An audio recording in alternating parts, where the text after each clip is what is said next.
Hello, sir. You're most welcome. Thank you. All right, everybody, listen up. I want to introduce you to Oscar Wilde. Hey! Welcome to the Matchless Silver Mine. Today we opened up a new scene. We're going to name it after you. How very kind. I look forward to collecting the royalties. Now, why don't you follow me over here? Great lecture you gave last night. We're truly honored to have you visit us. You'd just like to step in here?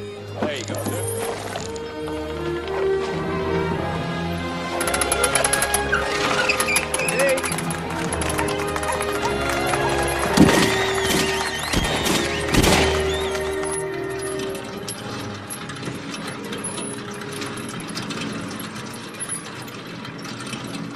I thought I was descending into hell, but with these angel faces to greet me, it must be paradise. Is this the way to my personal scene? Of course, I should have preferred gold, purple and gold, but we live in a silver age, alas.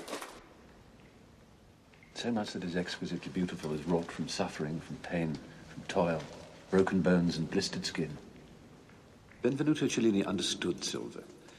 He took the metal that you mine so nobly down here and transformed it into works of art for popes and princes. Cellini, is he a wop? A Renaissance man, in every sense. The greatest silversmith the world has ever seen. But a genius in life as well as art. He experimented with every vice known to man. He committed murder. He killed a man. More than one.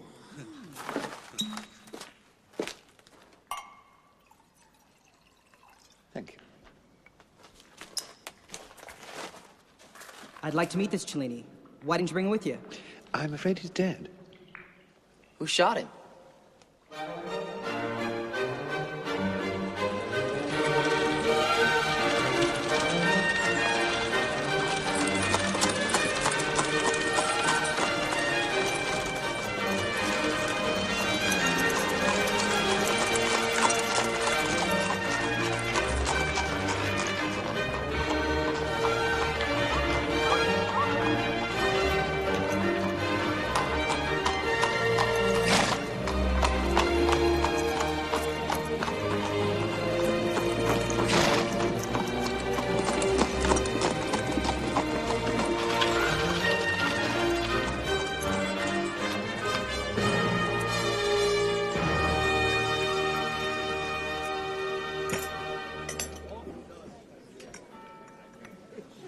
Is Miss Lloyd connected to Lloyd's Bank?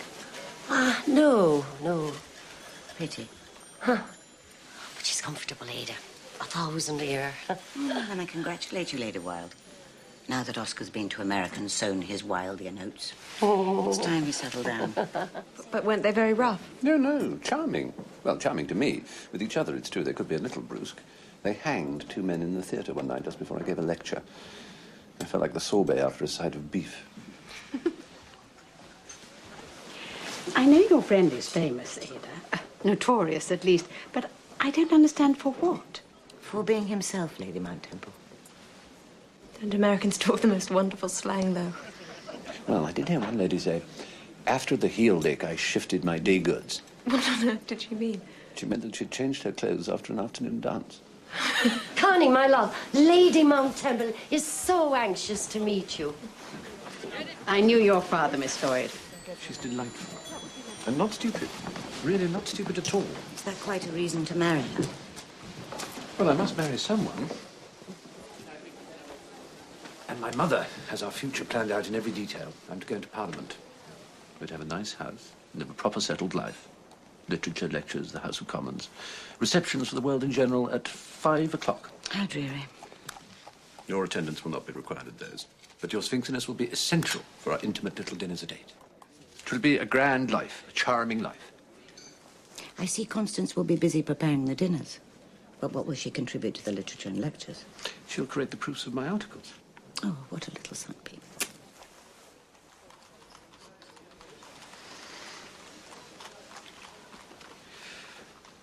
I do love her, Ada. She's... silent. I find her very silent. But so sympathetic. And I do need an audience.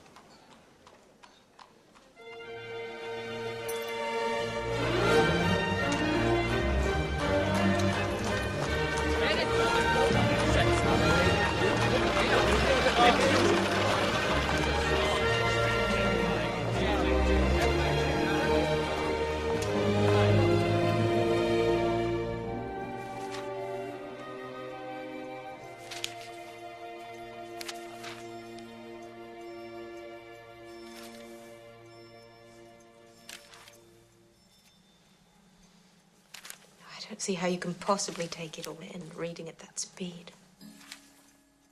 Try me. I know better.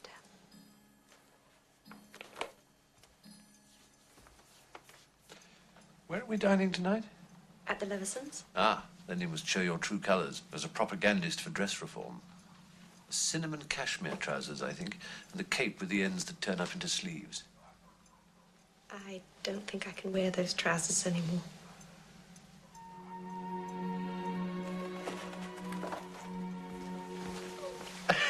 A new Wilde for the world. Another genius for Ireland. We shall have to buy you a whole new wardrobe.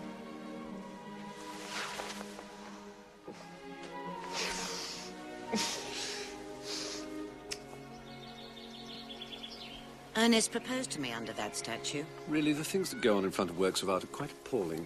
The police should interfere.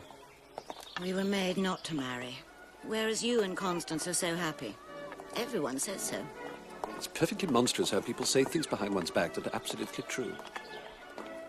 So your audience has proved as responsive as you hoped? Receptive, yes. Responsive? I always wonder what she's thinking. I expect it's about the baby. Yes. Well, Constance is such a natural mother, she's invited Robbie into the nest while his parents are abroad. Robbie is Canadian. You can tell by his youth. Have you been brought to England to mature, Mr. Ross? Well, that was the idea. But it doesn't seem to be working.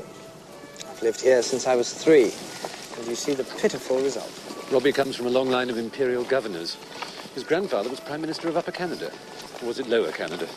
The British will take their class system with them wherever they go. They apply it even to continents. Are you planning to govern a continent? Oh, no. I don't even plan to govern myself. Thanks, Ray. Very nice to rides a lot. Hello, sir. Did I give you these, my love? I'll see if I can find a cat. Coming through there, Jim. Find you back.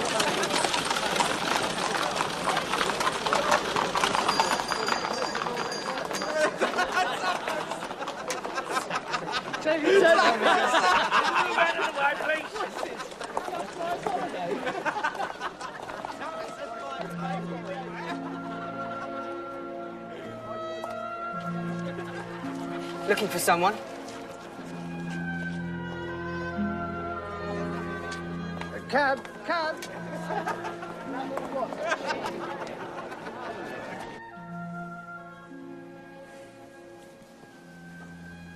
Bedtime.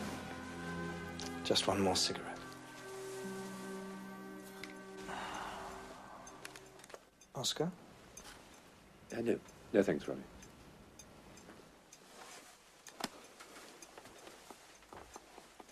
Don't stay up too late, Rob. Good night.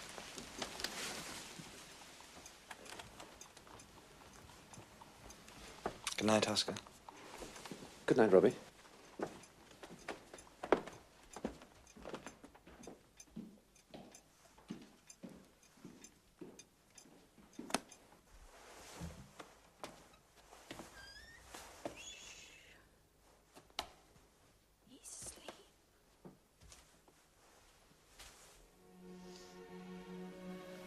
Beautiful.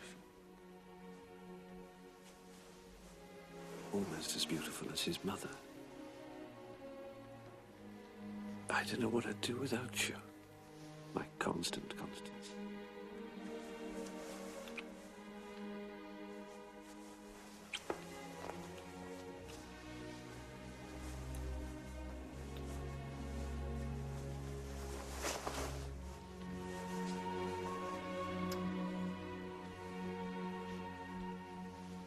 Good night, my dear.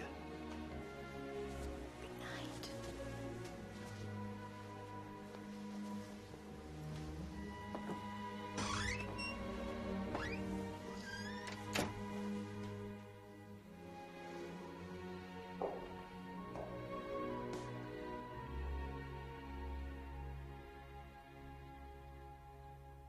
University education is an admirable thing, of course, so long as you remember that nothing that is worth knowing can ever be taught, least of all at Cambridge.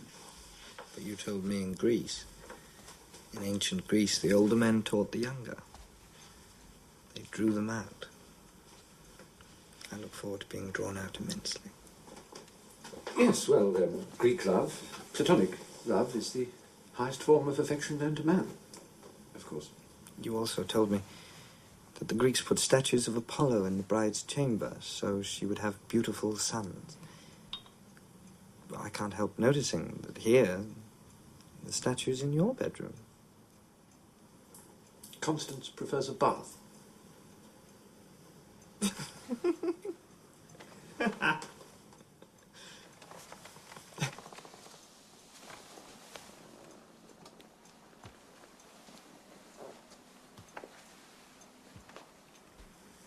She was so beautiful when I married her, Robbie. Slim, white as a lily, such dancing eyes. I've never seen such love in a pair of eyes. She was...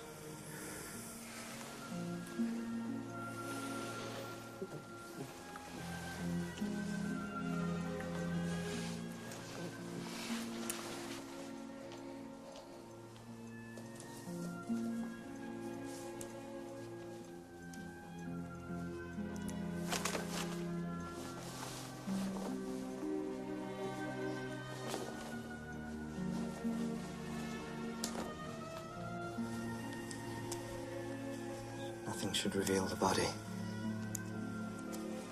But the body. Didn't you say?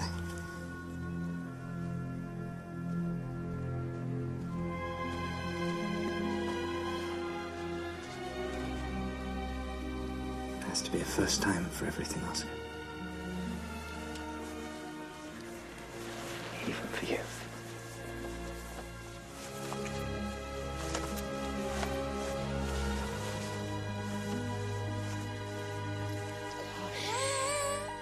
There's a good girl. Come on now. There. Now, come on, Cyril, it's time for your bath. Be a good boy, don't make such a fuss. No, you've got to get him dressed. Come on. I know you hate it. Boys, Mrs. Wilde, they never do what they're told. Oh, we're going to have a girl next time. I'll be Oscar. I'm scared. Good night, dear. Now, you behave, Cyril. Remember, a gentleman should take a bath at least once a year. Good night. Come on, Cyril. It's not bad. I shan't be back till late. I'm dining with the Asquiths. Hush now. Come on now.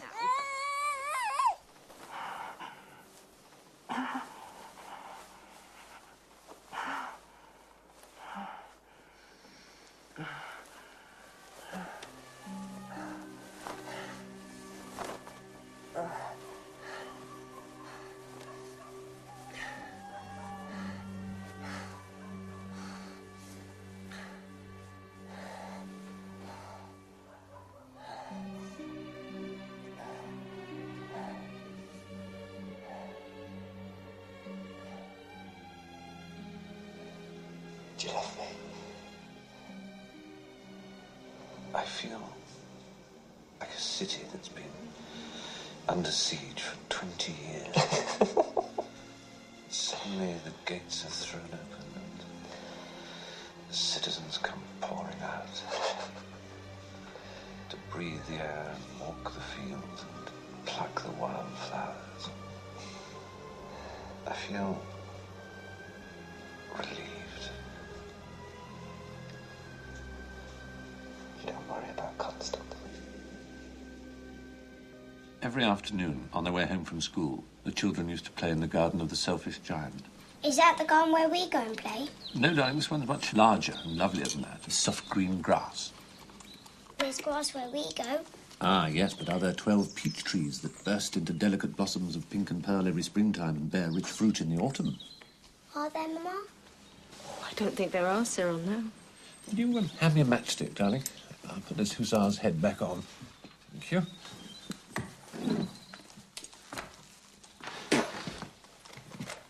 The birds sat on the trees and sang so sweetly that the children used to stop their games to listen. How happy we are here, they said to each other. I don't know how they could be happy if there was a giant. Ah, but there wasn't, you see, not yet. He was away visiting a friend. You're always away. Yes, but I only go for a night or two at a time, and I always come back. Whereas this giant, the one whose garden it was, he'd been away for 7 years, staying with an ogre in Cornwall. Now, after 7 years, when he'd said all he had to say, because his conversation was very limited, he decided to return home to his own castle. And when he arrived and found the children playing in his garden, he was very angry. "What are you doing here?" he cried. And all the children ran away. "My own garden is my own garden," said the giant, "and I won't allow anyone to play in it except myself." So he built a high wall all around, put up a large notice board on which was written in capital letters, "Trespassers will be prosecuted." "Arthur, you're trespassing. Cyril will now eat you." It's Mr. Ross, sir, with Mr. Gray. Heavens, I must fly. The horses of Apollo are pawing impatiently at the gates. I beg your pardon? Papa must go. You will come back and finish the story. Of course I will. Come on, Cyril, it's almost tea time. I really don't know why people bother painting portraits anymore. You can get a much better likeness of the photograph. But a photograph's just one moment in time, one gesture, one turn of the head. Yes, portraits are not likenesses, Mr. Gray. Painters show the soul of the subject, the essence. The essence of the sitter's vanity, you mean? Well, this is a portrait of Lady Battersby as a young woman. She's over there, as a matter of fact. I must go and console her. Hello, Lady Battersby. Poor thing. I expect in her heart she thinks she still looks like this. If we could look young and innocent forever. Do you think we'd want to? If our souls were ugly, yes. Give a man a mask and he'll tell you the truth. We have enough of this. Shall we go and have dinner somewhere?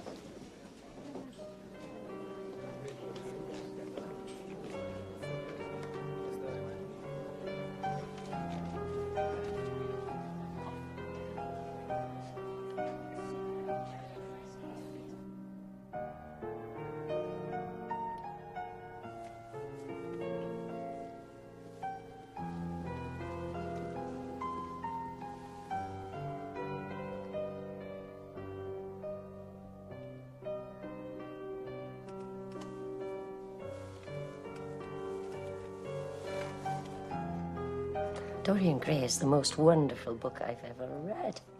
At the end, when the servants break in and they find him wizened, old and dead, and the picture young again. Ooh, I fainted. My family say it's dull and wicked. Dull?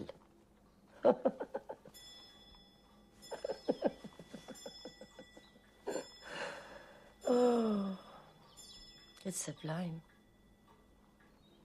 It's about the masks we wear as faces. And the faces we wear as masks. My son should have written a work of such. People say it's full of dangerous paradoxes. Hardly anyone will speak to us anymore. We're ceasing to be respectable.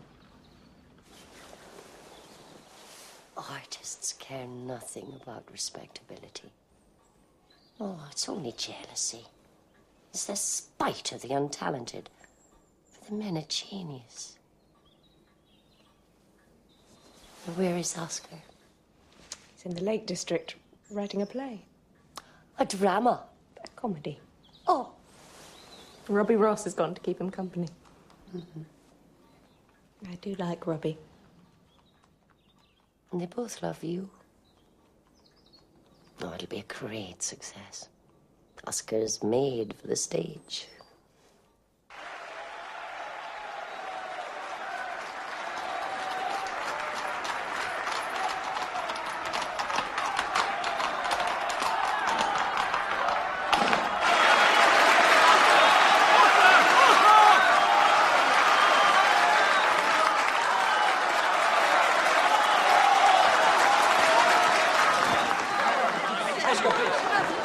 Magnificent! Well done, everybody. Absolutely.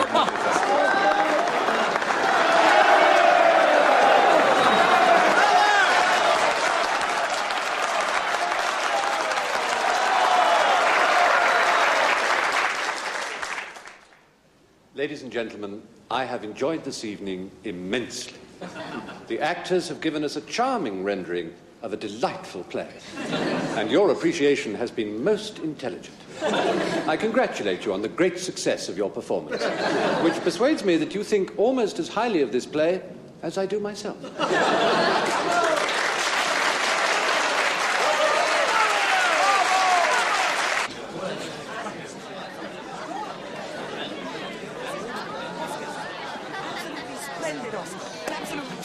Thank you so much. Thank you. It's sweet of you to say so. It went so well, Oscar. Even better than I... They loved it. They absolutely loved it. And I, dear boy, love you. Congratulations, Oscar. Thank you. It's good to see you. Hello. Mr. Wilde. Wonderful, really wonderful. Oscar. Sphinx. You really must be careful. You're in grave danger of becoming rich. It was wonderful, as I knew it would be. Thank you, Robbie. Everyone's dying to know who the real Lady Windermere is. Real Lady Windermere is every woman in this room, and most of the men. Oscar. Lionel. It's a wonderful play. My cousin, Lord Alfred Douglas, is here. He would very much like to congratulate you.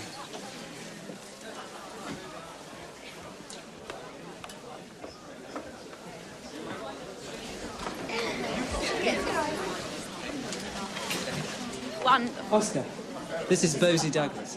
We met last year. Lionel brought me to tea at Tite Street. How could I possibly forget? I love your play. The audience didn't know whether you meant your jokes or not. You shocked them, especially with your speech. But the more frivolous you seem, the more serious you are, aren't you? I love that. Thank you. I always say the young are the only critics with enough experience to judge my work. Splendid. We need shocking.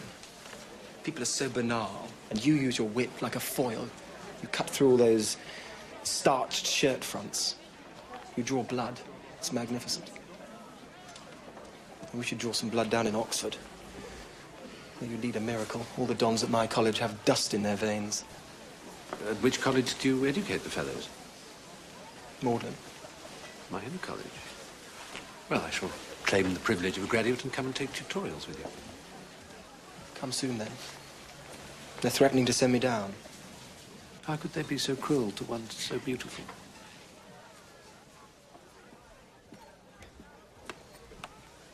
Dons. They're so middle class. My dear Oscar, you've shocked the whole of London speaking on stage like that. Excellent. Then we shall run for a year. Oscar, you must say something to Marion Terry. She was good, wasn't she? So good, in fact, I think she wrote most of the lines herself. Excuse me, Lord Alfred. Bosie, please. Bosie. Well, that must be so thrilled. I know, isn't it humiliating? My own garden is my own garden, said the giant. So he built a high wall all round it and put up a notice board. Trespassers will be prosecuted. He was a very selfish giant. The poor children had now nowhere to play. They tried to play on the road, but the road was very dusty and full of hard stones, and they did not like it. They used to wander round the high wall when their lessons were over and talk about the beautiful garden inside. How happy we were there, they said to each other. I hope he was a very beautiful boy. Well, pretty. You know, in a street Arab sort of way. There's no point being blackmailed by an ugly one.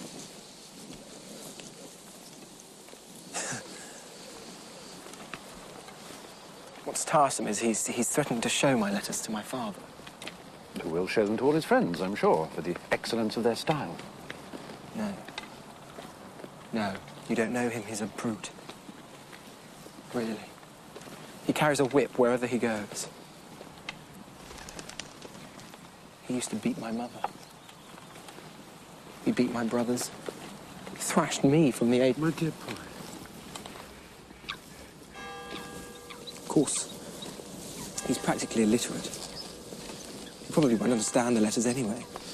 By an unforgivable oversight, I've never been blackmailed myself, but my friends assure me that £100 will usually suffice.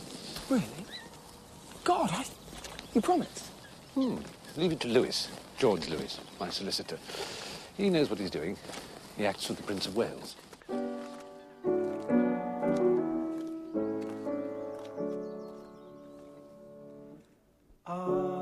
Leave me not to pine alone and desolate. No fate seemed fair as mine, no happiness so great. Isn't he killing Mr. Wilde? He's perfect. He's perfect in every way. In accents clear, this joyous roundelay. He loves me, he is here. Fa la la la, fa la la la. He loves me, he is here. Fa la la la.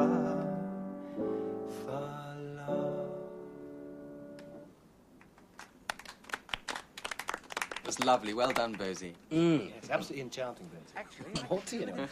I think so.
I don't want to sit here.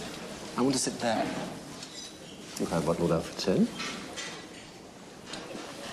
I want everyone to look at us. I want everyone to say, look, there's Oscar Wilde with his board.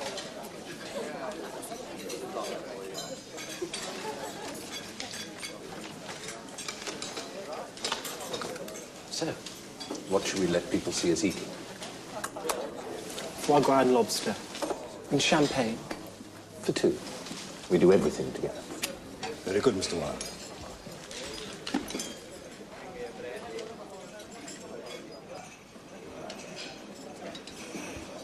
I think he enjoyed thrashing me. All my family are mad. My uncle slit his throat last year in a railway hotel. Which station? Euston. Ah. All life's really serious journeys involve a railway terminus. And now I must go to the station myself. Sarah Bernhardt thinks she knows better than I do how to play Salome. Stay. Please stay. At least till this evening. Sarah is divine, as you are. She will be wonderful. The play's climax, when Salome kisses the lips of the severed head of John the Baptist. Ah, thou wouldst not suffer me to kiss thy mouth, Jochanan. Jochanan is an old Hebrew name for John. Well, I will kiss it now. I will bite it with my teeth as one bites a ripe fruit. Yes, I will kiss thy mouth, Jochanan. Thy body is white, like the snows that lie on the mountains. Like the snows that lie on the mountains of Judea. Come down into the valleys. The roses in the garden of the Queen of Arabia are not so white as thy body.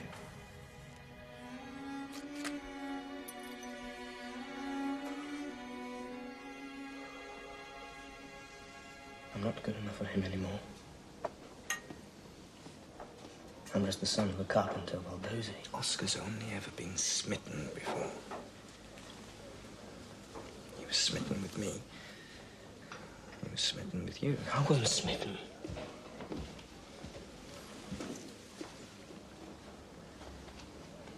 I loved him. Well, now he's fallen in love. I'm halfway to hellfire, I'm not joking. Someone else was a carpenter's son. I've given in and become a Catholic. I find confession wonderfully consoling. I can't go to confession when I want to kill Bosie. Myself.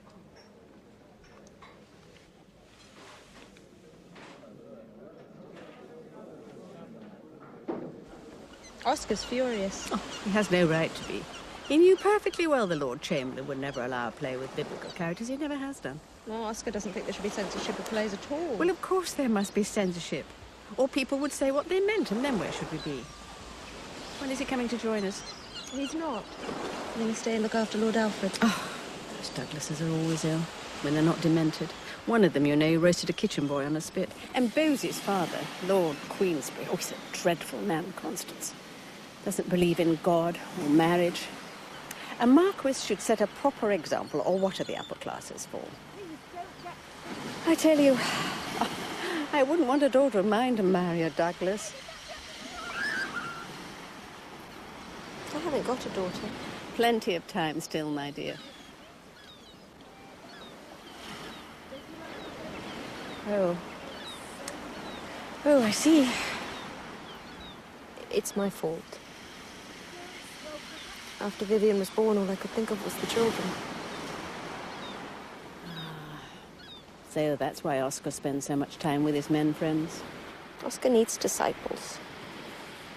Lord Alfred's a poet, a very fine poet, Oscar says. He's studying classics, and Oscar and he, they talk about Plato and so on. There's nothing wrong. Really, there isn't. It's not whether there is anything wrong. It's whether or not there appears to be.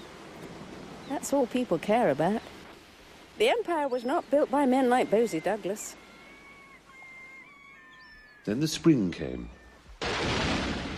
Only in the garden of the selfish giant it was still winter. The birds did not care to sing in it as there were no children, and the trees forgot to blossom. The snow covered up the grass with her great white cloak, and the frost painted all the trees silver.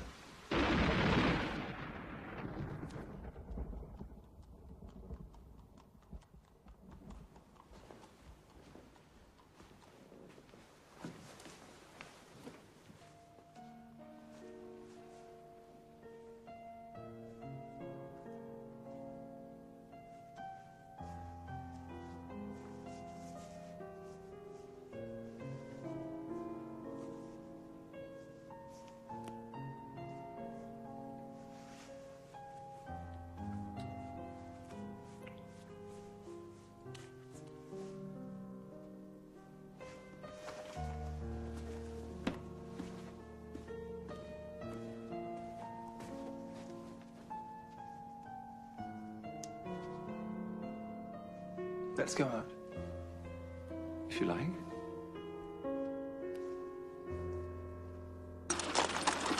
The thing about renters is you don't have to consider their feelings. Oh, but if someone is willing to give one pleasure, one should show gratitude, at least. No. Money, that's all they want. What's wonderful about going to tailors is no one pretends. You just do it and be done with it.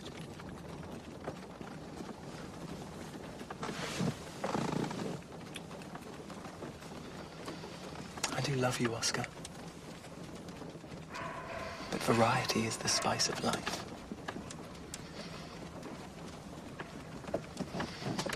You can watch me if you like. You must attempt to keep a grasp upon your sobriety. Don't be sick on your suit, always put some on. It's disgusting. Don't think he's right, then ask him the time, that's all. Good evening. Hi, Alfred. Alfred Taylor, this is Oscar. Delighted to make your acquaintance, Oscar. Charles Parker. Lord Alfred, I remember you. Hello, Oscar. Charming to see you again. And you? Do you smoke? Oh, I do everything. Yeah, everything that pays. Expertly, I might add. Enough experience. Every day. Mr. Wilde, some wine. Thank you. It's a nice case. I want you to keep it. Thank you. So, this is a den of vice. I should call it more of a garden. Such pretty flowers, Mr. Taylor.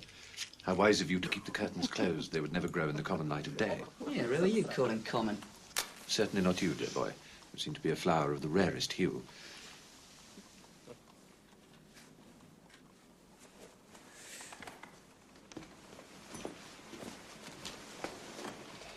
Bosie never told me that you were a botanist, Mr. Taylor. That you roamed the earth, climbing the highest peaks of the Himalayas and plunging into the darkest forests of Borneo to return triumphant to this delightful conservatory in the shadow of Westminster Abbey to exhibit your specimens. The boys are all Londoners, actually. Impossible. I see Londoners every day, but never such exotic blooms as these. Does he always talk like this? Not when he's in bed. No, they always talk like that.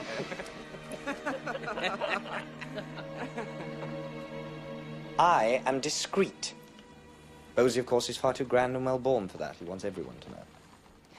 Oscar, you must understand. I must be with young people, Robbie. They're so frank and free. They make me feel young myself. That's all very well. But what would you say if someone wanted to go to bed with your son? Cyril's 8. What would you say when he's 18? Nothing. He must do as his nature dictates. As I only wish I had done. I do believe the spring has come at last, said the giant. And he jumped out of bed and looked out of the window. And what did he see? Ah, you tell me. No, you tell it. All right. He saw the most wonderful sight. Through a little hole in the wall, the children had crept back into the garden and were sitting on the branches of the trees. And every tree that he could see, there was a little child. And the trees were so glad that They covered themselves with blossoms! Blossoms! and were waving their arms gently above the children's heads. And the birds were twittering and singing above them with delight. And the flowers were looking up through the grass and laughing. Oscar, it's time the boys changed. We'll miss the train. Come on, boys. Oh, Papa, can't we stay? Oh, Papa's got to work. He's got to finish his play. Yes, poor dear Papa. Poor Papa. Poor, poor, poor, poor, poor Papa.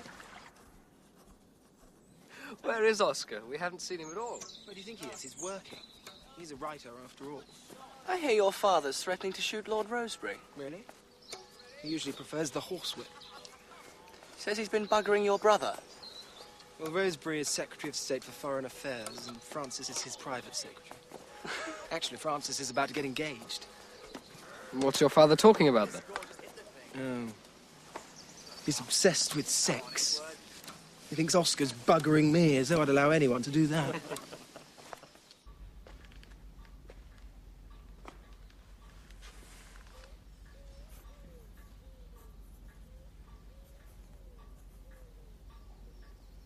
I'm sick of the country. Let's get back to London.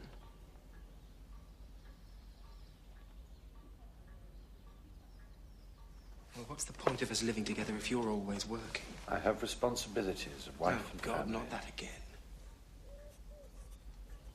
I asked my friends over from Oxford and you just disappeared.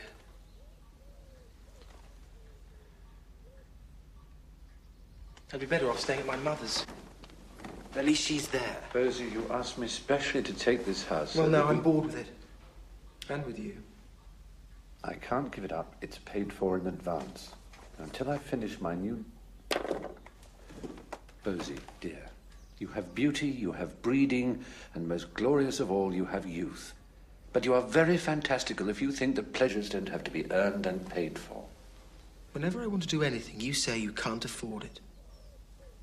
But you give all those renters cigarette cases. But I've lavished presents on you. Every penny I've earned from my play, I have spent on you. Oh, I'm sure you've been counting. You're so mean and penny pinching and middle class. All you can think about is your bank balance. Percy, for God's sake, this is intolerable. No gentleman ever has the slightest idea what his bank balance is. You're absurd, telling everyone how they ought to live. You're so vulgar. I never want to see you again, ever. All right, then, if that's what you want, then you go. Go on, go! Get out! Get out! But in the farthest corner of the garden, it was still winter, and in it was standing a little boy. He was so small he could not reach up to the branches of the tree. "Climb up, little boy," said the tree. But the little boy was too tiny. Egypt is lovely this time of year. You mustn't idle your time away. Brother. And I want you to promise me something. Not to write to Oscar Wilde. I can't do that. Percy. I love Oscar. I love him as a disciple loves his teacher. But he's not fit to teach anything. He's evil. Do you really think your own son could love someone evil? I just wish I could love Oscar as loyally, devotedly, unselfishly, and purely as he loves me. But I'm not as good as he is. I probably never will be. Goodbye, then.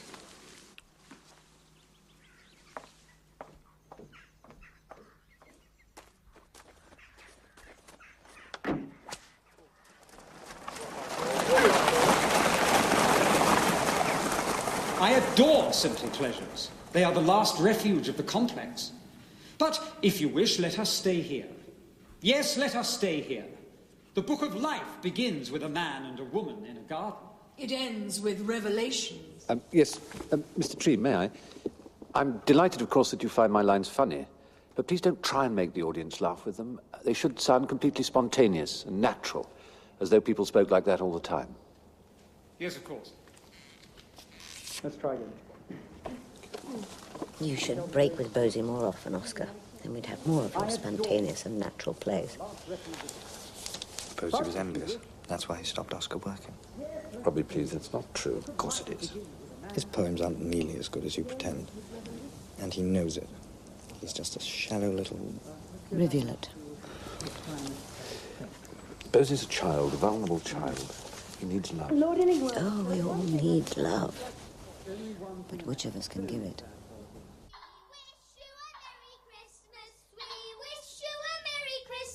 We wish you a Merry Christmas and a Happy New Year. Good tidings we bring to you and your kin. We wish you a Merry Christmas and a Happy New Year. Oh, I won this time. Look, there, one for you, one for you. And the giant's heart melted as he looked out. How selfish I have been, he said. Now I know why the spring would not come here. I will put that little boy on top of the tree, and I will knock down the wall, and my garden shall be the children's playground for ever and ever. He was really very sorry for what he had done. So he crept downstairs and opened the front door quite softly and went out into the garden. The little boy did not run away, for his eyes were so full of tears that he did not see the giant coming. And the giant stole up behind him and took him gently by the hand and put him up into the tree. And the tree broke at once into blossom, and the birds came and sang on it, and the little boy stretched out his two arms and flung them round the giant's neck and kissed him.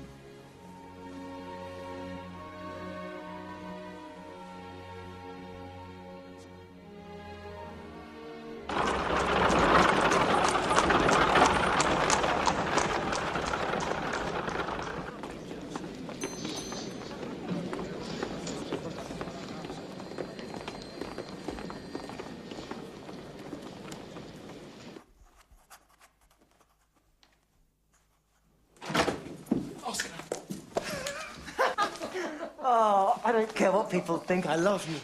I love you. It's all that matters to me. It was agony being away from you. Just... Well, here I am.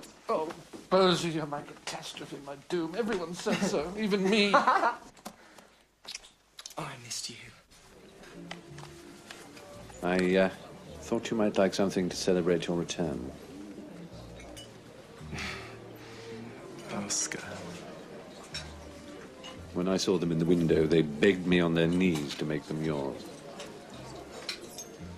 I'll put them on now. They're superb.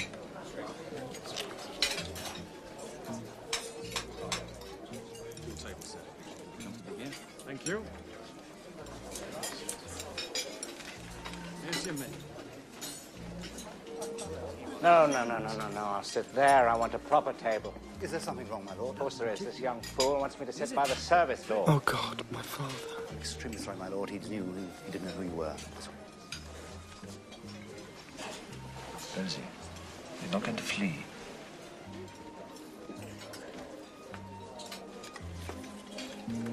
Give me the menu. I have the pea soup and the salmon. Will you have it with us, Papa? Oh, see.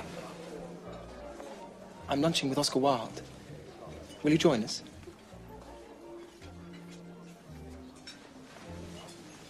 I told you never to see that vile cur again. He's not vile or a cur. He's utterly delightful. Come and see.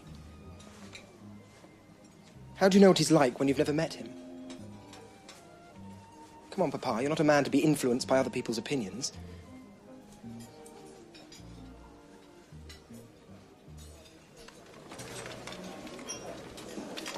Oscar, you've never met my father, have you?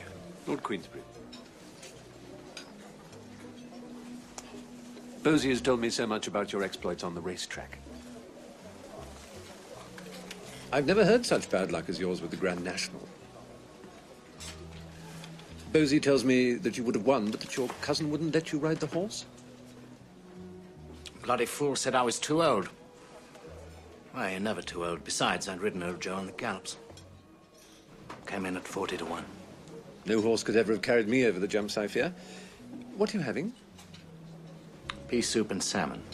Then I shall join you. Spring is the time to lunch on salmon. Though I always think it tastes so much nicer if you've caught it yourself. You fish? I used to. When I lived in Ireland, my father had the most charming hunting lodge on an island in a lake. Do you know the west of Ireland? Not really. Whereabouts exactly?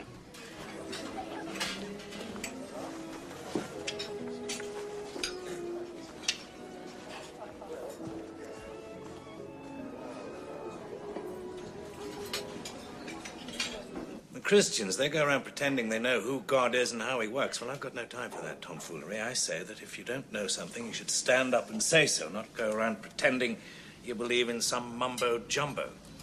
I can believe in anything, provided it's incredible. That's why I intend to die a Catholic, though I couldn't possibly live as one. Catholicism is such a romantic religion. It has saints and sinners. The Church of England only has respectable people who believe in respectability. You get to be a bishop not by what you believe, but by what you don't. That's true enough. It's the only church where the skeptic stands at the altar. St. Thomas the Doubter is Prince of the Apostles. No, I couldn't possibly die in the Church of England. Where do you stand on cremation? I'm not sure I have a position. I'm for it. I wrote a poem. When I am dead, cremate me. That's how it begins. When I am dead, cremate me. What do you think of that for an opening line? It's challenging. Well, I'm a challenging sort of man. That's why people don't like me. I don't go along with the ordinary ways of thinking. Then we are exactly alike. Another glass of brandy. I find that alcohol taken in sufficient quantities can produce all the effects of drunkenness. You were there for ages. You stayed talking till after 4. I knew you'd like him once you'd met him. Well, he's got charm, I admit that. That's bad. Men shouldn't be charming. It's disgusting. I don't think much of his action. Let's have a look at the pay. Mind you, Wilde's no fool, talks wonderfully. Really wonderfully. And that means nothing when what he says is such rot. Worse than rot, evil. This is why I insist you stop seeing him forthwith. Insist? What's that supposed to mean? It means I will cut off your allowance if you don't do as I say. Trot him up and down a bit! Look, You wasted your time at Oxford pretending you were going into the Foreign Office. And thank God you didn't, when that Jew queer Rosebery can become Foreign Secretary and bugger all the juniors, including your brother. Yeah, that's all lies. You spent your whole time writing obscene poetry. My poems aren't obscene. They're in the manner of Wilde. That's filthy enough for me. Have you ever actually read any of Oscar's poems? I wouldn't sully my mind with perverted trash like that. Tell him to pick his feet up! He's not straight! Are you calling Oscar a pervert? Because that's libelous. I'm not saying he is one, I'm saying he's posing as one, which is worse. His wife's divorcing him, did you know that? For sodomy! That's completely untrue. I hope it is. Because if it were true, I'd shoot him on sight. You will cease to see Wilde, or I'll cut you off without a penny. As though I wanted your money. What little you have left from your tarts. How dare you speak to your father like that? What a funny little man you are. Bosie, come back here, you filthy-minded sissy! You're absurd! And you're nothing but a bum boy! You're pathetic! Bosie! I'm a bloody good shot. Better than he is. I'll shoot him through the heart if he threatens me. Well, hadn't you better use a silver bullet, then? Here's one for the Black Douglas. Bosie, for God's sake! And one for his liver, one for his lights, one for his stinking rotten soul! Bosie! I'll save one for myself. My own father. He wants to kill me.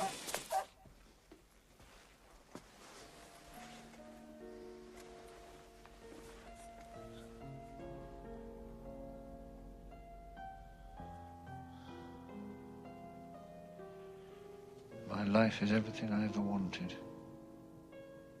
I have fame. I have recognition. With 2 plays about to open in London, I may even have money. The world is at my command. Yet I can't command myself. I can't command my feelings for you.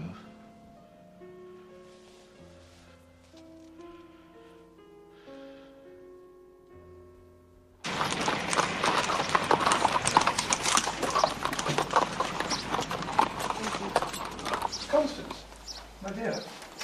How nice. Constance. Rosie. I brought you your letters. You haven't been home for so long. Thank you.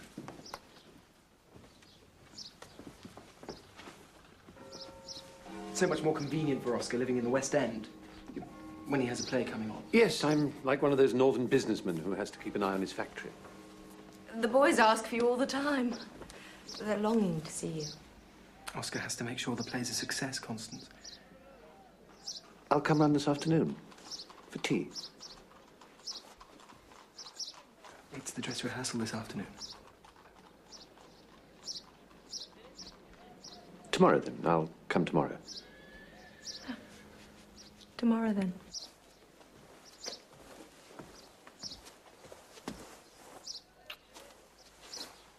Goodbye, my dear. Bye.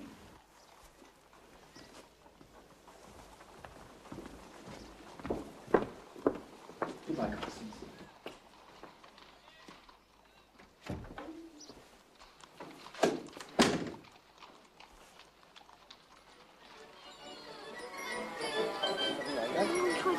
Hopes.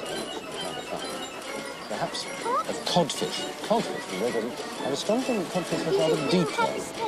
Possibly. Oh, I don't think there'll be anything for our table tonight, my love. No luck. I think I'd better stay. You're getting a cold. Don't have one. Let's get the boys some ices. Boys are to stay and look after Nanny. Oh, all right. Look after Nanny. I could take the boys to the dentist on Thursday on their way back to school. The whole point of them having dentistry now is so that they can stuff themselves with sweets for a whole week before we lose them. Are you quite sure? Rosie will look after me.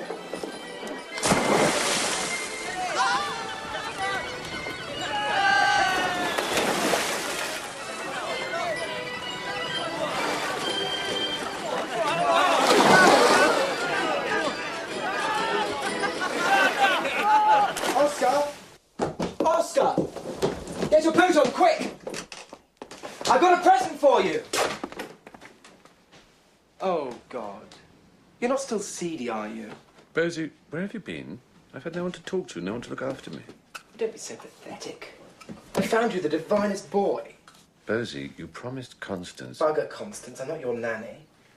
Come on, we're going out. Bosie, please. You look such an idiot lying there, revolting. Have you forgotten how to wash? As a matter of fact, I'm dying for a glass of water. Well, help yourself, you know where the jug is. Bosie, darling. It stinks in here. You'll be wanting me to empty your chamber pot next. Well, I emptied your chamber pot. I looked after you. Well, I'm not looking after you.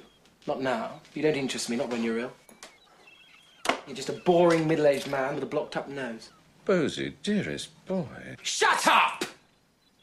Dearest boy, darling Bosie, it doesn't mean anything. You don't love me. The only person you've ever loved is yourself. You like me. You lust after me. You go about with me because I got a title. That's all. You like to write about dukes and duchesses, but you know nothing about them. You're the biggest snob I've ever met. And you think you're so daring because you fuck the occasional boy. Bosie, please, you're killing me. You'll just about do when you're at your best. You're amusing, very amusing, but when you're not at your best, you're no one. All I asked for was a glass of water. For Christ's sake! There you are, then! Now will you shut up about the fucking water?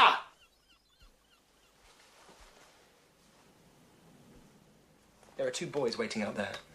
If you're not coming, I'll fuck them both myself. I'll take them to the Grand and fuck them in front of the whole fucking hotel. And I'll send you the bill.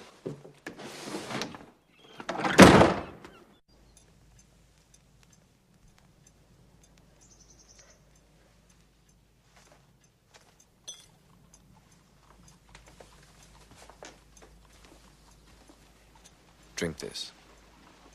It will help your fever. He's ashamed of loving men. His father bullies him. His mother spoils him and then berates him for being spoiled. Neither of them gives him any real love. They're torturing him. And what's truly dreadful is that when he can't bear it and he has one of his... he becomes exactly like his father. And he hates himself for that. You're too kind about him, Oscar. You can't be too kind about someone who's been so hurt. Yet if I go on trying to come between Bosie and his father, they'll destroy me. Bosie's quite capable of destroying you on his own. Look how much he wrote while he was away. 2 wonderful plays, which will run for years. Back comes Bosie. What have you written since?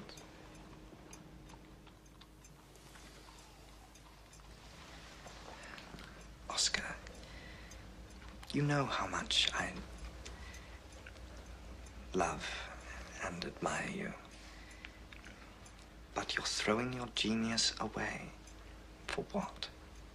It's highly ironic. Queensberry thinks Bosie and I are locked in nightly embrace. And in reality, we've been the purest model of Greek love since... Bosie doesn't like doing it with me. I've loved him. I've educated him. But he's never grown up. And he never will. I'm not taking him back, Robbie. Not again. I can't. I've been very foolish, very fond. But now I must grow up myself. Oh, please don't do that. You're an artist. Artists are always children at heart. Oh, Robbie, I sometimes wonder...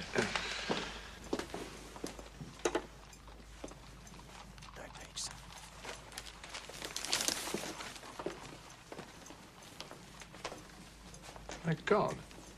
Francis Douglas. What? Bosie's brother. He's been found shot. He's dead. He's just got engaged. Bosie. Poor Bosie. He'll be utterly distraught.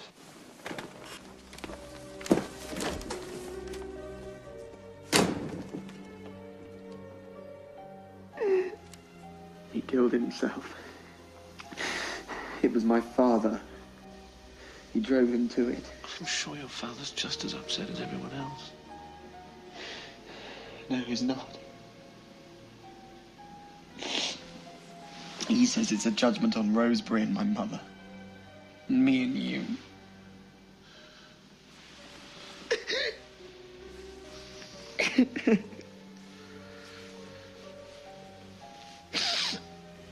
We've got to stop him, Oscar. Before he drives my whole family to suicide. Rosie, I promise you, I won't let him hurt you ever again. I promise.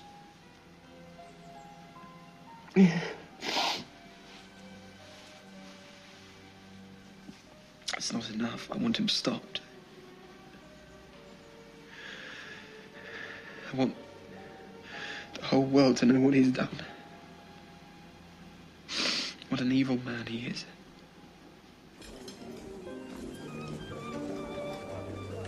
Table, my lord. Is Lord Alfred here? And that shit and sod Wilde? No, my lord. Not tonight. Bugger must be at Kettner's.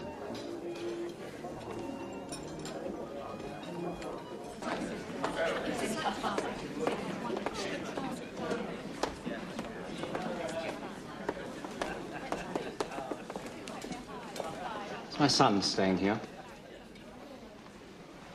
Is Lord Alfred Douglas staying here? No, sir, he's not. What about Wilde? No, sir. If I find they have been staying here, I'll give you the biggest whipping of your life.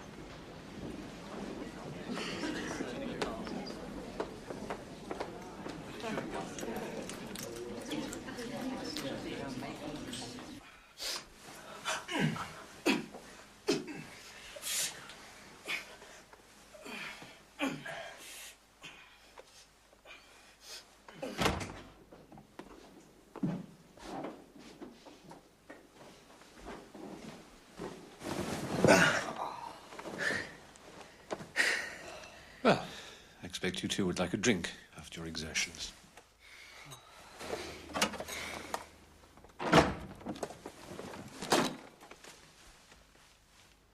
I must ask you to leave, Mr. Wilde. My dear man, what are you talking about? At once, please. What's the matter? My father cracking the whip downstairs, is he?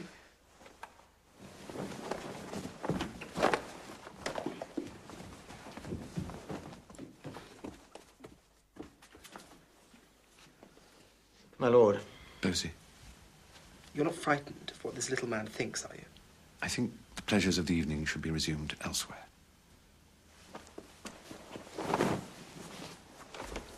You're such a coward. You say you despise convention. But you're the most conventional man I know. Come on, then. We're going. Let's go.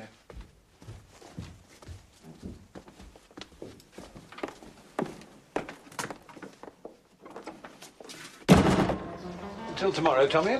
Goodbye, sir. That goes in, and there's like all this tropical fruit laid down here. Fruit, you know, yeah. Oscar! Wait a minute, Oscar! Alfred, how nice to see you. And Charlie, looking so well. I'm afraid I'm busy this evening, but we must have dinner again soon. It's not a question of dinner. I got a letter of yours to Lord Alfred. It's a nice letter, Oscar. Beautiful. Lips like roses. The madness of kisses in ancient Greece. Ah, then I expect it's one of my prose poems. There's a gentleman's offered me £60 for it. Then you must accept, Alfred. I've never received so large a sum for a prose work of that length in all my life. Tell your friend that I'm delighted that someone in England values my work so highly. Well, he's gone away. He's gone to the country. Well, I'm sure he'll be back soon. Oscar! Oscar, look, you couldn't let us have something, could you? A bit short at the moment, you know. Of course. Of course. Here's half a sovereign. Now, you mind you take good care of that letter. Lord Alfred is going to publish it in sonnet form in his new magazine. Fuck's sake! Oscar! It's no good trying to rent you. You just laugh at us. Here.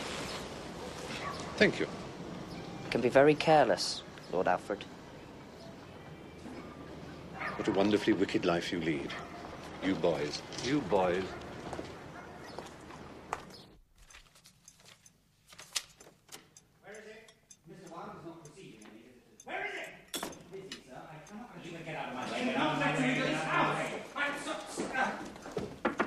Excuse me, sir, there's a gentleman there.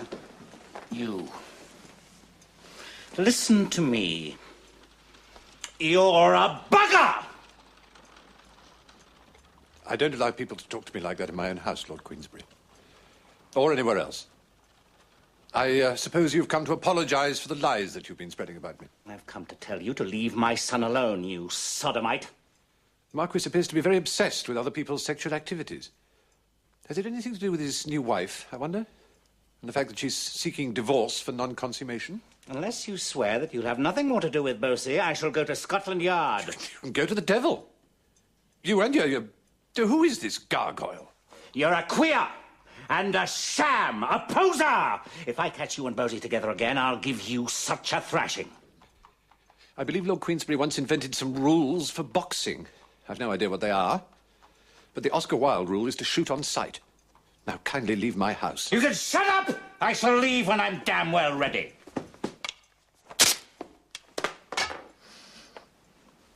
It's a scandal what you've been doing. All the scandal is your own. Your treatment of your wives, your neglect of your children, and above all, the depraved insistence that they be as tyrannical and unloving as you are yourself. Arthur, this is the Marquis of Queensberry, the most infamous brute and the least tender father in London. Never let him into my house again. Very well, then. Let's get out of this stew.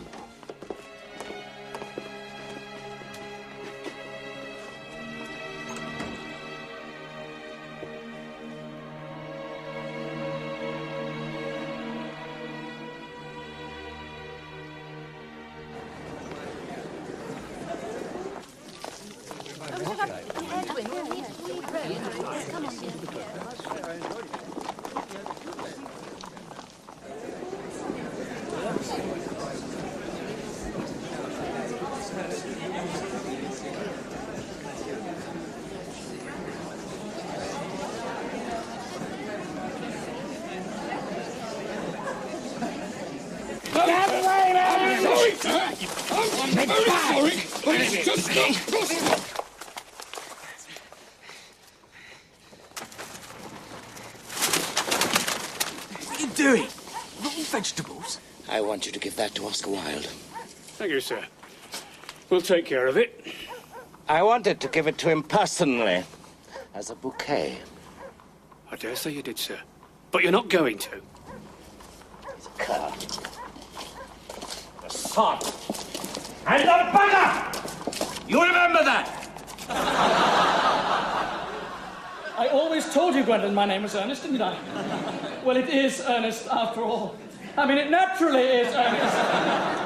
Yes, I remember now that the General was called Ernest. I knew I had some particular reason for disliking the name. Ernest. My own Ernest. I knew from the first you could have had no other name. Gwendolyn, it's a terrible thing for a man to find out suddenly that all his life he's been speaking nothing but the truth. Can you forgive me? I can, for I fear you are sure to change. My own one. Laetitia. Frederick, at last. Cecily, at last. Gwendolyn, at last. My nephew, you seem to be displaying signs of triviality. On the contrary, Aunt Augusta, I've now realized for the first time in my life the vital importance of being earnest.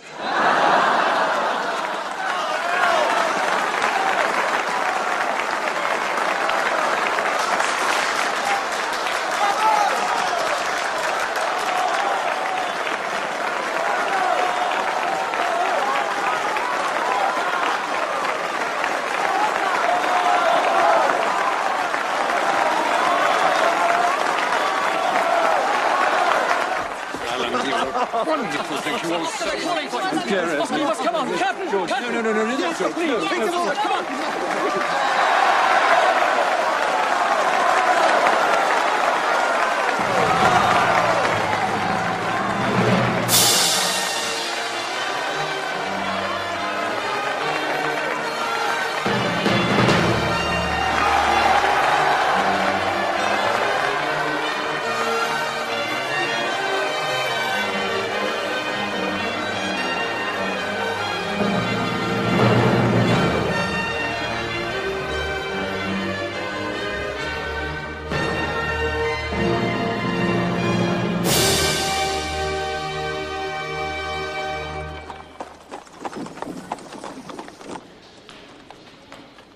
Mr. Wilde, sir. Yes? Thank you.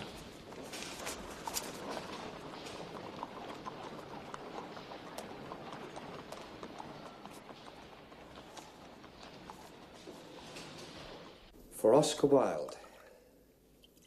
Ponce, is it? Ponce and Sodomite. Posing as a sodomite. He's illiterate, ignorant. It's hideous. We've got him now, Robbie.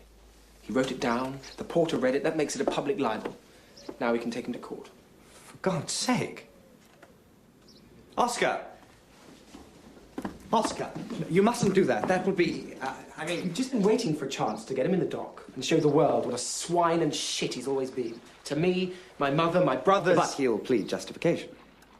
He'll call all the renters as witnesses for the defence. Of course he won't. He doesn't know what a renter is. No! I hear he's had detectives following you ever since you came back from Egypt. He can't prove anything, but we can. We can prove he's the vilest man that ever walked the earth. Tear the card up, Oscar. Pretend you never got it. Are you mad? That's our main piece of evidence. Look, I'm sure if Oscar went abroad for a few months, lived on his royalties while your father calms down... Whose side are you on? Rosie, if this goes to court, Oscar will have to tell lies. Perjure himself. Everything will come out. Whatever the result, it'll be utter disaster. You're an enemy, then? No, Bosie, please. Robbie, you're a dear boy, but I can't even think of leaving the country. As a matter of fact, I can't even leave this hotel. I can't pay the bill. We can raise you money, for heaven's sake. Anyway, what about your royalties? We shall need all the money we can get for the libel case.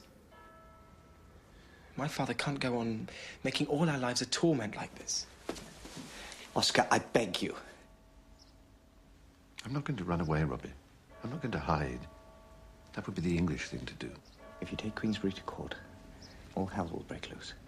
All my life, I fought against the English vice. Hypocrisy. Not that that's the point. The point is, Queensbury's already caused the death of one of his sons. If I don't try and stop him now, whom will he harm next? He's avoiding me, Robbie. I know what everyone's saying, but it's not true. It's not true. Is it? Of course not. What's so shaming? I find it easier to stand. I'm going to Torquay for a month, try to get my back right. Oscar's been so busy. I'm sure he'll be terribly upset when he knows you've been in so much pain. The truth is, I need some money. Not even sure where he is to ask for it. Does seem rather hard when he's having such an extraordinary success. I think I can find him. I keep hearing these stories about Bosie and his father. Oh, I'm sure you don't want to. Oh, yes. I do. Men think women should be protected by not knowing. Not knowing only makes it worse. Is there going to be trouble? I hope not. I believe a prosecution would certainly succeed, provided, and I stress this, provided there is no truth whatever in the accusation made by Lord Queensberry. Of course there's no truth in it. Then so long as I have Mr. Wilde's assurance that that is indeed the case.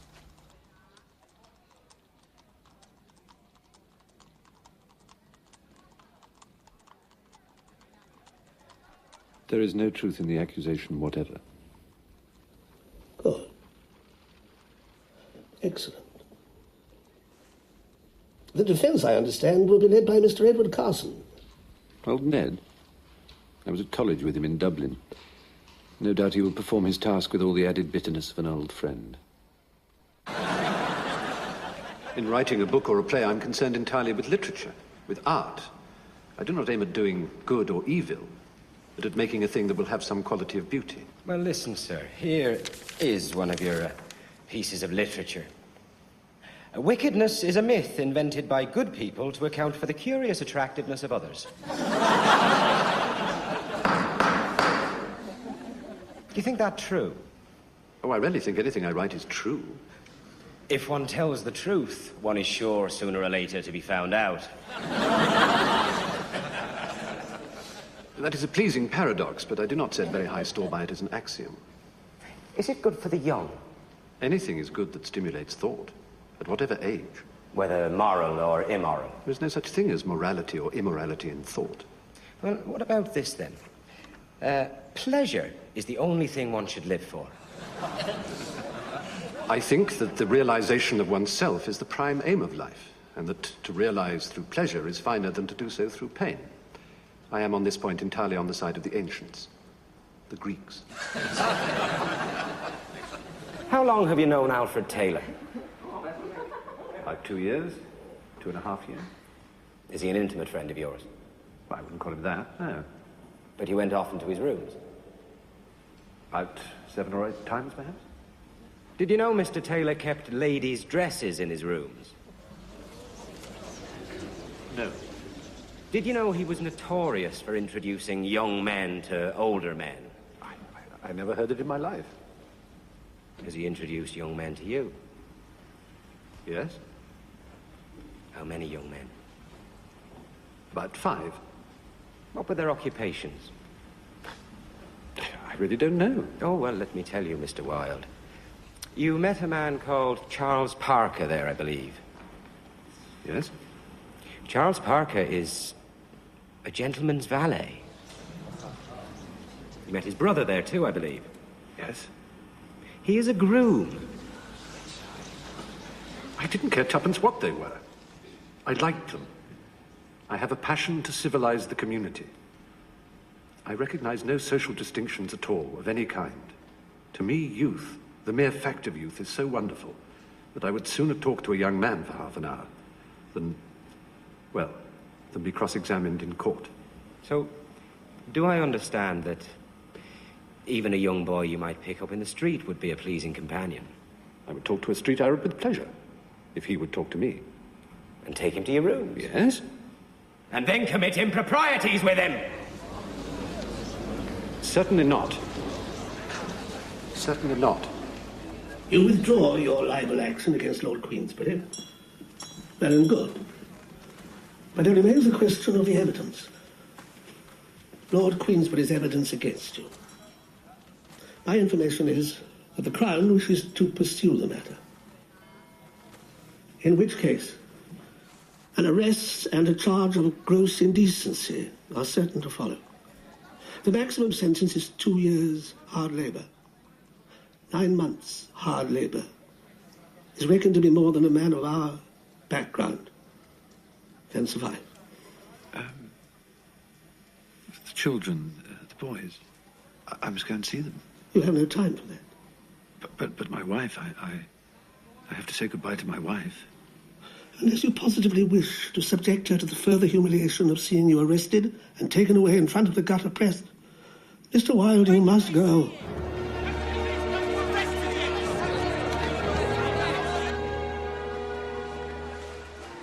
Oscar, you must take that train. Practically everyone you know will be on it. At least 600 single gentlemen, all in abject terror of arrest. No. Where your life leads you, you must go. I defy society. Tell him to go. He must save himself. Tell him to go abroad. I've been telling him all day. He won't budge.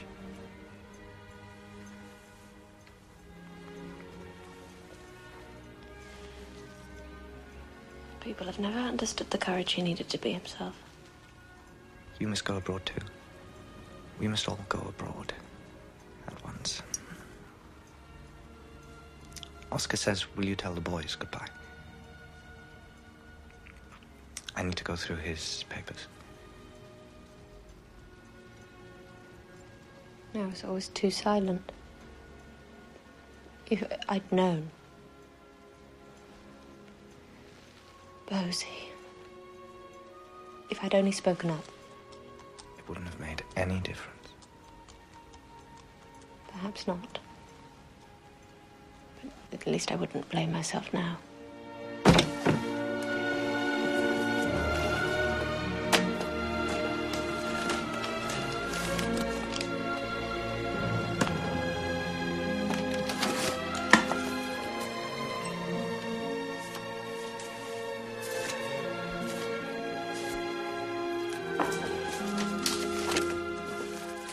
You're an Irish gentleman. Of course you must stay. Your father fought when he was libelled. I was in the courts myself. I fought. Yes, I know, Margaret. You will fight these English Philistines, and you'll win. And even if you lose, if you go to prison, you'll always be my son. Well, of course, it's too late to change that now. If you go, Oscar, I'll never speak to you again. No one will ever speak to me again, whatever I do. Of course I'm your son, Margaret. Which is why, even if I lose, the English will never forget me.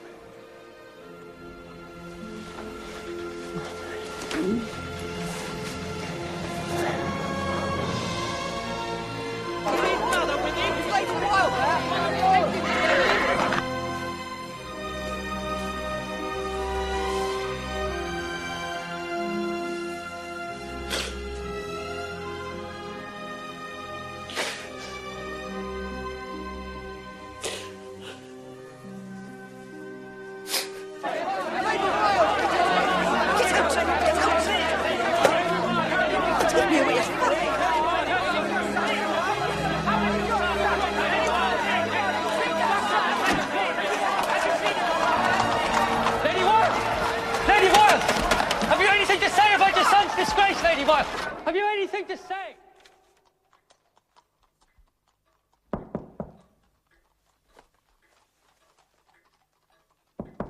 Come in.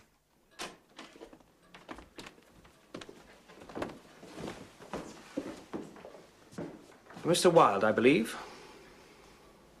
Yes, yes. We have a warrant here for your arrest on a charge of committing indecent acts.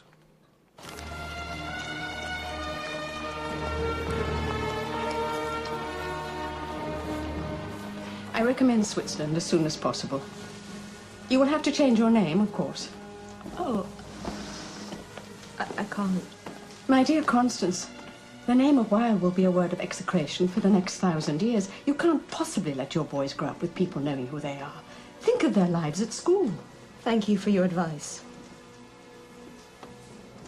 I'm sorry our friendship has to end like this. You will always be my friend. I am still Oscar's wife. That must cease forthwith. Forthwith, do you understand? Anybody who has anything to do with Oscar from now on will never be received in society again. Ever.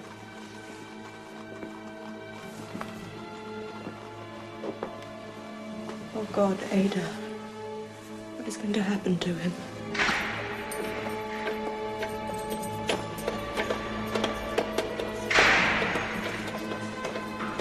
That's Oscar Wilde's boy.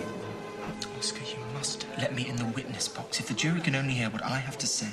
But Bosie, darling boy, as soon as they see you in all your golden youth, and me in all my corruption. You didn't corrupt me. I corrupted you, if anything. That's not how it will seem. But I must have my say. It's outrageous. Everyone else has said everything, anything that came into his head. But I'm the person all this is about. It's me my father wants to get at, not you. It's outrageous that I can't have my say. It won't help, Bosie. It may actually make things worse. But my father will win. I can't endure my father winning. You must go away, dear boy. I couldn't bear for them to arrest you. I can't bear what they're saying about you in court. Jesus Christ! Goodbye, Percy, dear boy. Don't let anyone, anything, ever change your feeling for me. Change your love. Next time. Time's up, my lord. Oscar, never. They never will. I won't let them. I won't let them.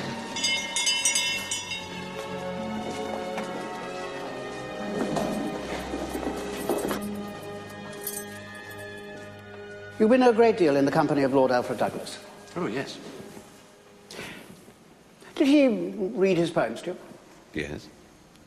So you can perhaps understand that some of his verses would not be acceptable to a reader with an ordinary, balanced mind. I'm not prepared to say. It's a question of taste, and temperament, and individuality. I should say that one man's poetry is another man's poison. Yes, I dare say. But in this poem by Lord Alfred Douglas, Two Loves, there is one love, true love, which, and I quote, fills the hearts of boy and girl with mutual flame.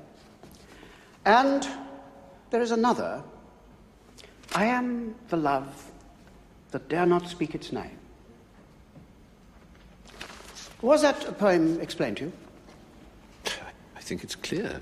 There's no question as to what it means. Most certainly not. So, is it not clear that the love described relates to natural and unnatural love? No. Oh. Then, what is the love that dare not speak its name?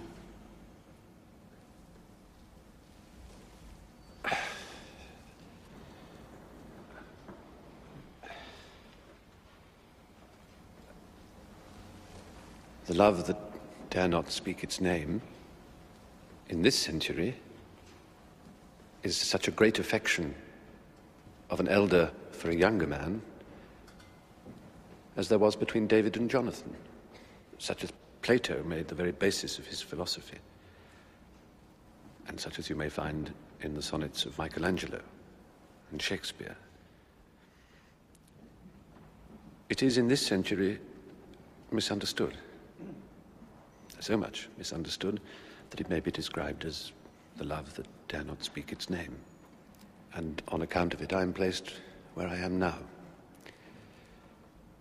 It is beautiful. It is fine. It is the noblest form of affection. There's nothing unnatural about it. It is intellectual. And it repeatedly exists between an elder and a younger man. When the elder has intellect, and the younger man has all the joy, hope, and glamour of life before him. That it should be so, the world does not understand. The world mocks at it, and sometimes puts one in the pillory for it.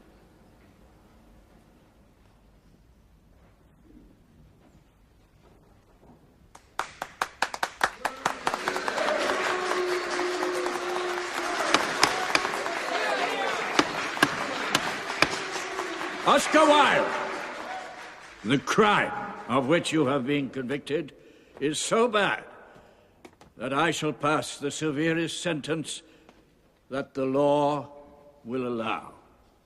In my judgment, it is totally inadequate for such a case as this. It is the worst case I have ever tried. The sentence of the court is that you will be imprisoned and held to hard labor for 2 years. Shame. Pervert!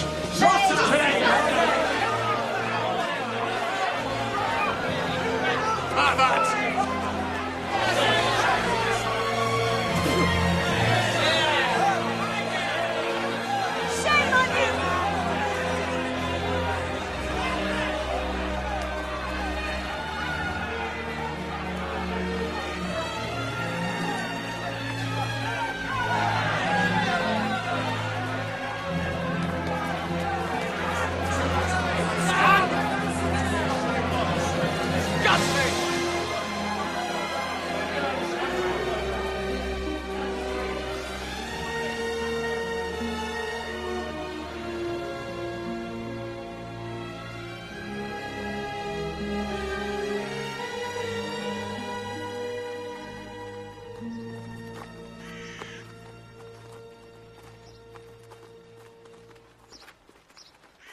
A slim thing, gold-haired like an angel, stands always at my side.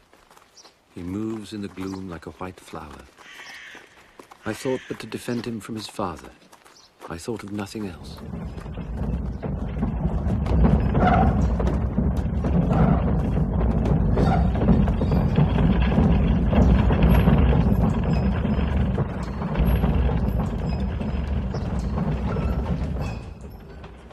Now my life seems to have gone from me.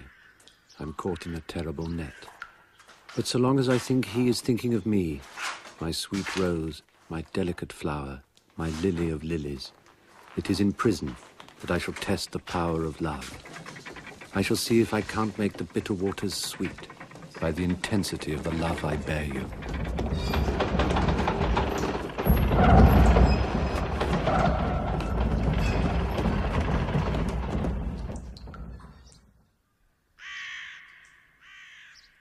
He asked me not to change. Those were his last words to me. Don't change. Well, things are going to have to change when he comes out. He'll have no money at all. So you're blaming me too now, are you? I'm not blaming anyone. Bosie, you're not the only person on this earth Oscar cares about. You've always hated me, Robbie. Because Oscar loved and still loves me when you were never more than one of his boys.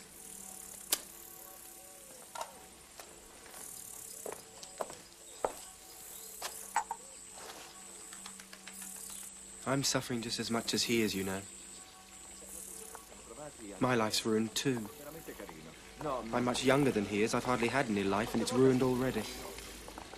When Oscar gets out, we'll live together properly. We'll take a villa somewhere near here. Posillipo or Ischia. Or Capri. I'll take care of him. I'll give him everything he wants. I love him, Robbie. Oscar's mine, and I'm going to have him.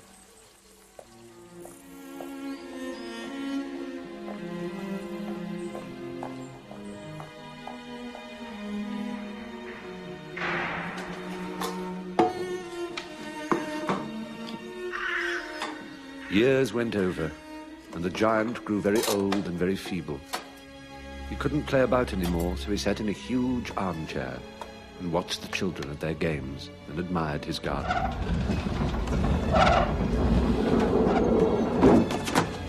I have many beautiful flowers, he said, but the children are the most beautiful flowers of all.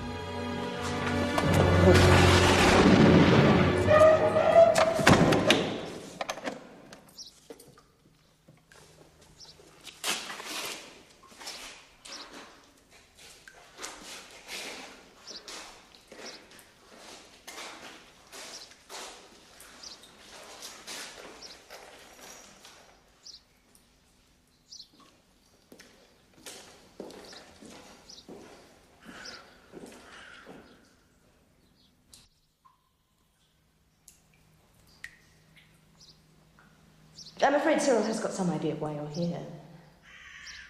I'm sending him to school in Germany.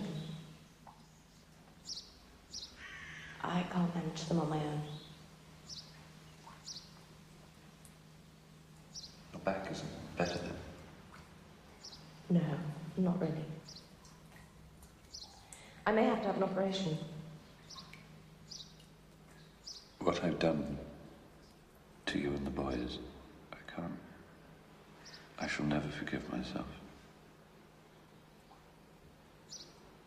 If we could choose our natures, if we could only choose, but it's no use. Whatever our natures are, we must fulfill them. Or our lives, my life, would have been filled with dishonesty. Even more dishonesty than there actually was.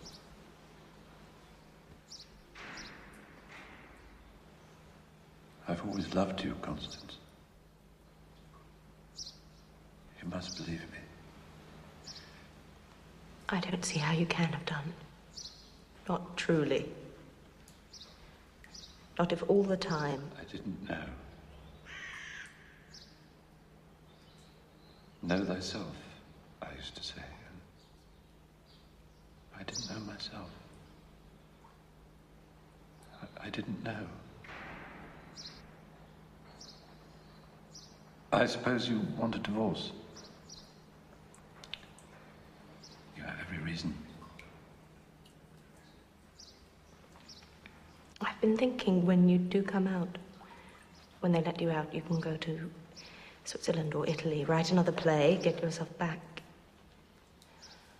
You can. You're so clever, you can.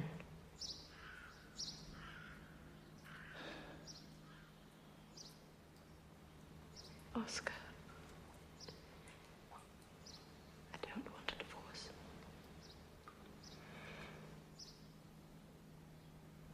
Will you ever let me see the children again? Of course.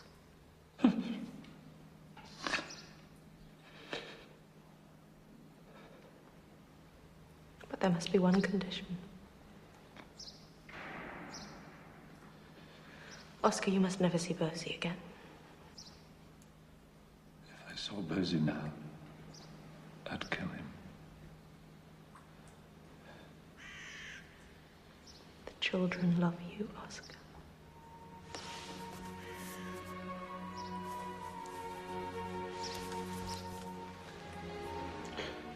They'll always love you.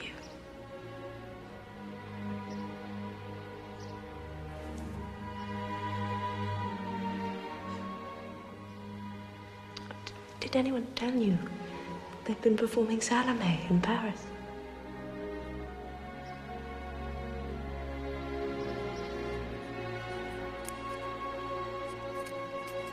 The giant hastened across the grass and came near to the child. And when he came quite close, his face grew red with anger. And he said, "Who hath dared to wound thee?" For on the palms of the child's hands were the prints of 2 nails, and the prints of 2 nails were on his little feet.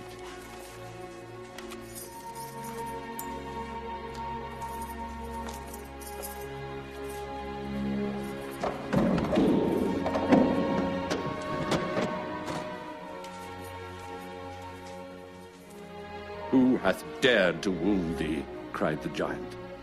"Tell me that I may take my big sword and slay him." "Nay," answered the child, "but these are the wounds of love."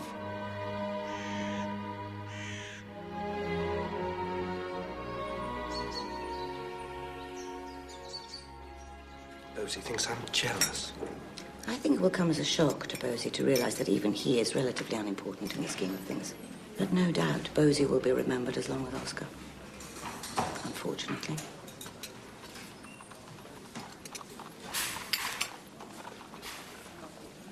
I sometimes wonder if I hadn't pushed him into... Don't. Oscar was very lucky to meet you, Robbie. Think who else it might have been. Oh, thank you. Must you go abroad again at once?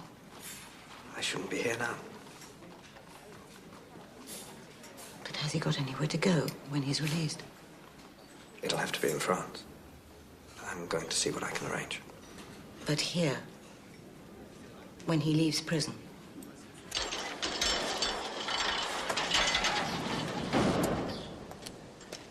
Goodbye, Mr. Harris.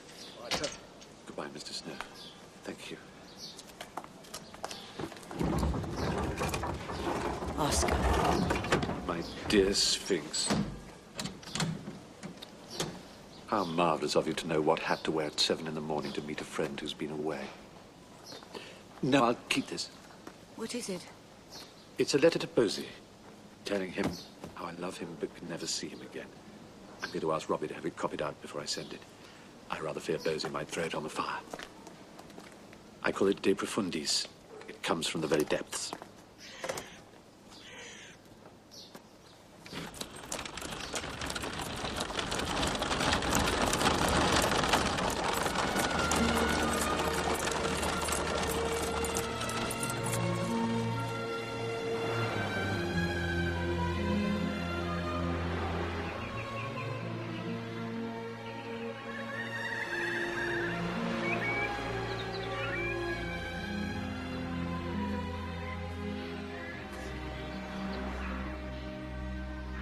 I know not whether laws be right or whether laws be wrong.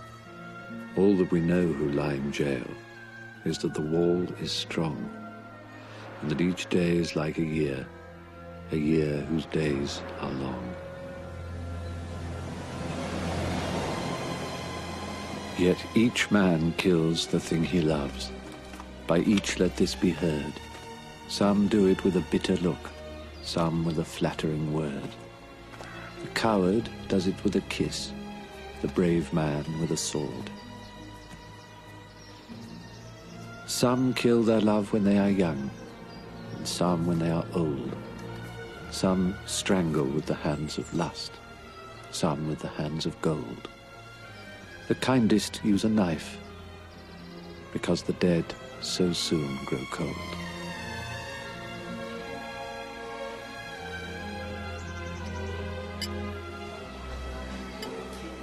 I'm sure we can find an hotel near here. Somewhere where you can work.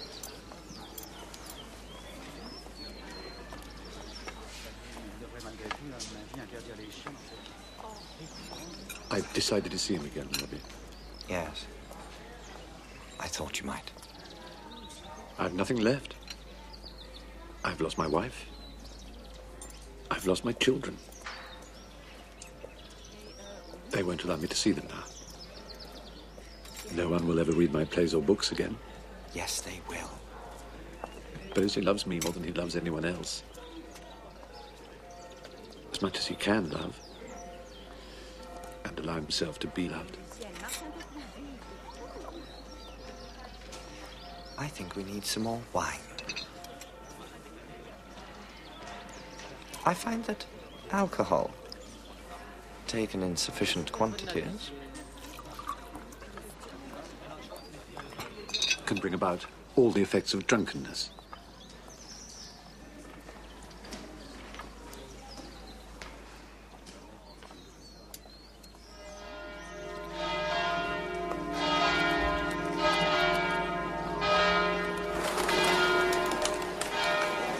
Subito! Gli altri bagagli? Vengono fatti. La stanza di da questa parte.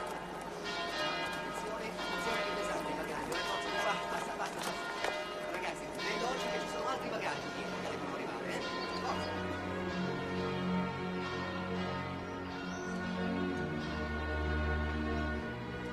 Life cheats us with shadows.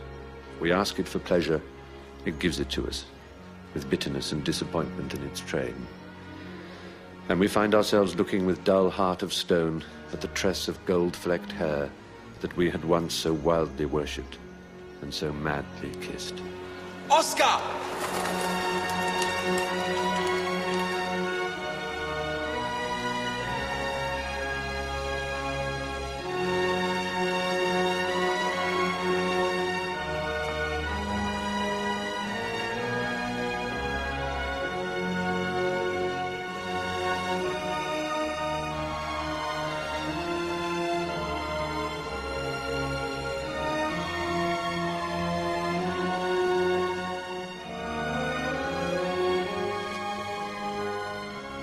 In this world, there are only two tragedies.